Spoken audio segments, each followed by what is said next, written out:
kelak. Kaum muslimin rahimakumullah, khatib berwasiat untuk diri khatib sendiri dan kita semua, bertakwalah kepada Allah, taatlah kepada Allah. Isilah hari ini dengan ketaatan kepada Allah. Sebagaimana yang kita ketahui, hari kemarin sudah berlalu, hari esok belum tentu datang. Yang menjadi milik kita adalah wallati anta fi, hari-hari yang engkau sedang hidup di dalamnya.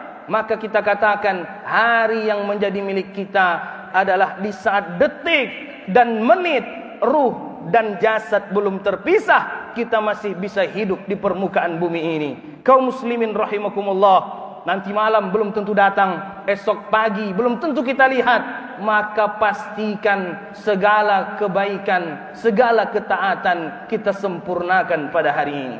Kaum muslimin rahimakumullah, untuk renungan pada siang Jumat ini, kaum muslimin rahimakumullah, kita renungi ayat Allah Subhanahu wa taala yang tadi kita sudah bacakan.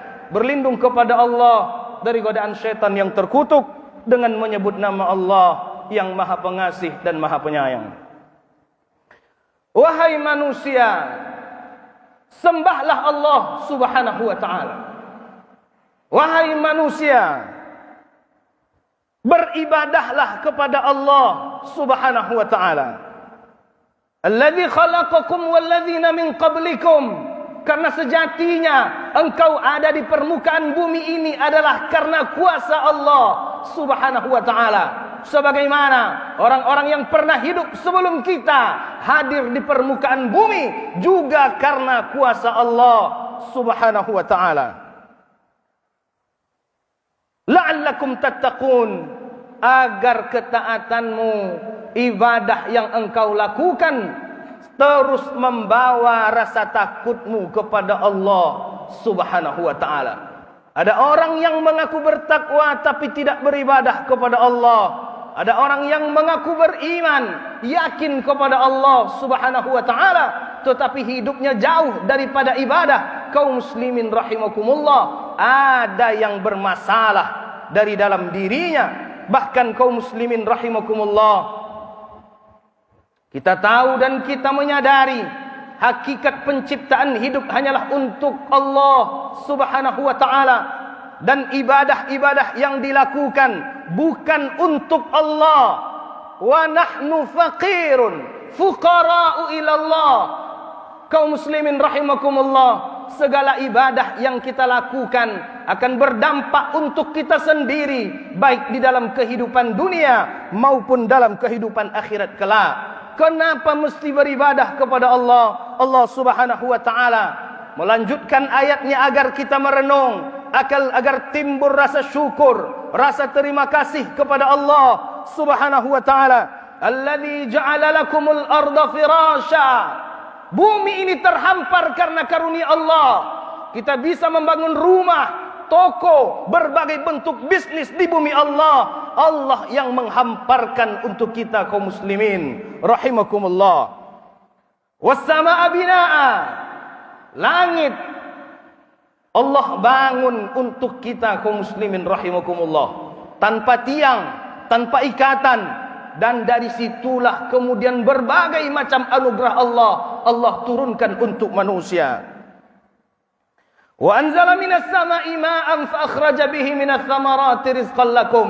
Hujan turun karunia Allah. Dengan hujan itu hidup tumbuh-tumbuhan, hidup padi, kemudian menjadi beras, kemudian menjadi nasi, lalu kenyanglah perut manusia-manusia, kita semua yang hidup di bumi Allah Subhanahu wa taala. Berbagai macam sayuran karunia Allah, berbagai macam hewan ternak karunia Allah. Allah berikan semuanya untuk manusia. Kaum muslimin rahimakumullah, tidak terkecuali orang beriman ataupun tidak, orang yang taat ataupun tidak. Tapi Allah Subhanahu wa taala katakan, sejatinya dengan semua karunia itu hendaklah hidup dalam ibadah, dalam ketaatan kepada Allah Subhanahu wa taala. Fala taj'alu lillahi andada wa antum ta'lamun. Jangan sekali-kali mencarikan tandingan untuk Allah Subhanahu wa taala. Bahkan engkau merasa karunia itu datang dengan kuasamu, rezeki itu engkau dapatkan karena kehebatanmu.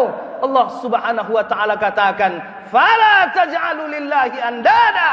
Engkau carikan yang lain pun tidak akan sanggup menandingi kemahakuasaan Allah. Apalagi ada manusia yang merasa semua yang dia dapatkan karena letihnya, karena lelahnya, karena perjuangannya, karena kehebatannya.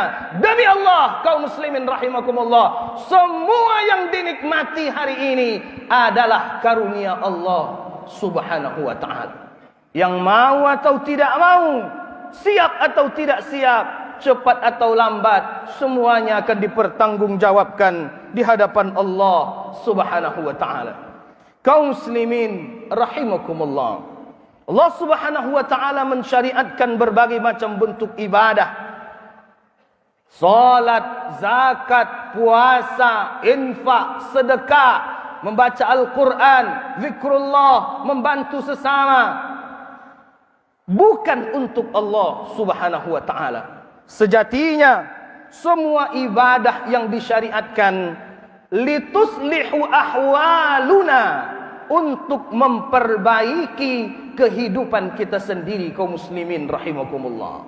Orang-orang yang beribadah kepada Allah dengan raganya, dengan hatinya, dengan tuntunan Rasulullah sallallahu alaihi wasallam, meskinya menjelma menjadi manusia-manusia yang bertutur kata baik, bersikap baik, berperilaku baik, memunculkan kebijakan-kebijakan yang baik untuk kebaikan Islam dan umat Islam. Kaum muslimin rahimakumullah, secara pribadi sejatinya ibadah akan membentuk pribadi yang baik, yang soleh. Seorang yang salat, di luar salatnya mulutnya akan terjaga. Seseorang yang salat, di luar salat anggota tubuhnya mestinya terjaga dari segala hal yang diharamkan Allah subhanahu wa ta'ala. Kaum muslimin rahimakumullah, sebab kelapangan hidup adalah ibadah kepada Allah. Sebab kelapangan hati adalah ibadah kepada Allah. Sebab ketenteraman jiwa adalah ibadah kepada Allah. Sebab mudahnya jalan hidup adalah ibadah kepada Allah. Yang perlu menjadi renungan kaum muslimin rahimakumullah, kita temukan bahkan hari ini viral di Sumatera Barat, yang mestinya menjadi tuntunan dalam hal ketaatan kepada Allah, yang mestinya menjadi tuntunan dalam hal ibadah kepada Allah, mencoreng nama baik pribadi itu sendiri, menjadi pelaku asusila bahkan di pondok pesantren yang mestinya menjadi tempat bernaung anak cucu kemenakan orang Islam, orang Minangkabau di Sumatera Barat. Kaum muslimin rahimakumullah, lalu muncul berbagai persepsi, menyalahkan buyanya, menyalahkan ustadznya, menyalahkan pesantrennya. Kaum muslimin rahimakumullah, dari mimbar ini kita sampaikan, andai kata benar ibadahnya, andai kata benar ketaatannya kepada Allah subhanahu wa ta'ala, tidaklah mungkin perilakunya menyimpang dari ajaran-ajaran Allah subhanahu wa ta'ala. Lalu apa yang terjadi? Bisa jadi hanya sekedar tampak baik ibadahnya, hanya sekedar tampak baik ketaatannya, hanya sekedar tampak baik tampilannya. Sejatinya tidak ada ketundukan kepada Allah subhanahu wa ta'ala, tidak ada rasa takut, tidak ada rasa cemas kepada Allah subhanahu wa ta'ala. Oleh karenanya kita sampaikan, berhentilah untuk menyalahkan kawan-kawannya, menyalahkan manhajnya, menyalahkan pondok pesantrennya, menyalahkan para buya yang berada dalam naungan itu karena penyakit orang-orang yang menyimpang. Kita pun tidak tahu, kaum muslimin rahimakumullah. Satu yang mesti menjadi pegangan, bahwa selama ini tidaklah mulus, tidaklah baik, tidaklah benar tampilan-tampilan yang dia perlihatkan dan dipertontonkan di depan umum. Umat tidak boleh terkecoh, umat tidak boleh anti dari pondok pesantren, umat tidak boleh kehilangan kepercayaan kepada ulama, kepada buya.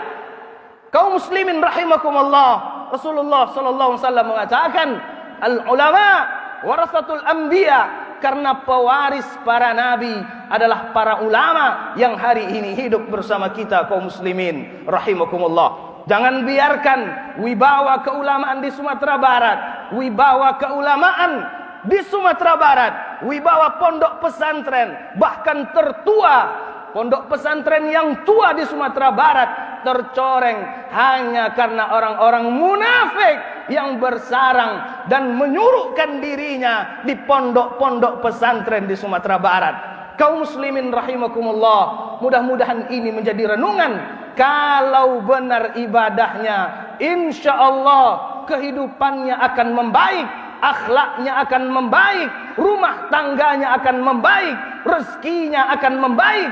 Andai kata semua itu tidak ditemukan, yang menjadi catatan, benarkah dia beribadah kepada Allah dalam keadaan ramai ataupun sepi, terlihat ataupun tidak? Benarkah ibadah yang dilakukan muncul dari rasa takut dan harapnya kepada Allah Subhanahu wa ta'ala?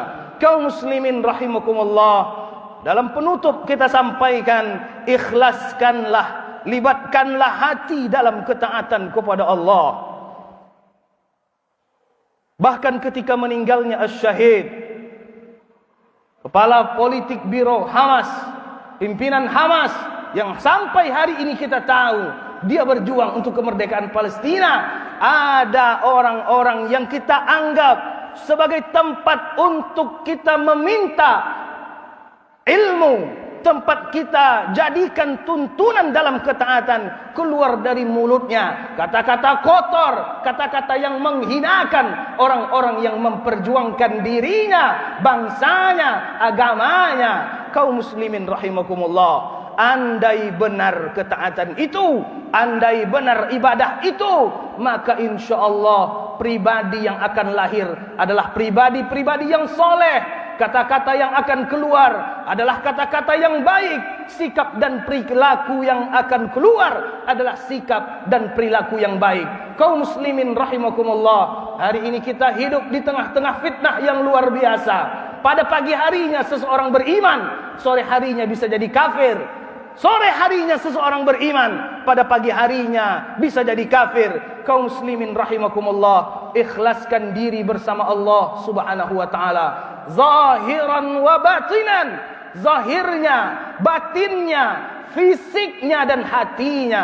Jadikanlah ibadah benar-benar ikhlas karena Allah, buah dari rasa takut kepada Allah, tidak hanya saja ketika ada mata yang melihat, telinga yang mendengar, bahkan di saat engkau hanya berada antara engkau dengan Allah, tetaplah pelihara rasa takutmu kepada Allah Subhanahu wa ta'ala, supaya keberadaan kita tidak menjadi fitnah di tengah-tengah umat. Kaum muslimin rahimakumullah, pisahkan antara kemunafikan dengan wibawa keulamaan. Jangan menjadi orang-orang ondong ayah ondong dada. Kemana orang memfitnah kita ikut ke sana, kemana orang yang banyak kita ikut ke situ. Jaga wibawa keulamaan di Sumatera Barat, jaga wibawa pondok pesantren di Sumatera Barat. Jangan ikut berkomentar untuk sesuatu yang akan menjatuhkan wibawa keulamaan dan pondok-pondok pesantren di Sumatera Barat. Fa'tabiru ya ulil absar la'allakum turhamun.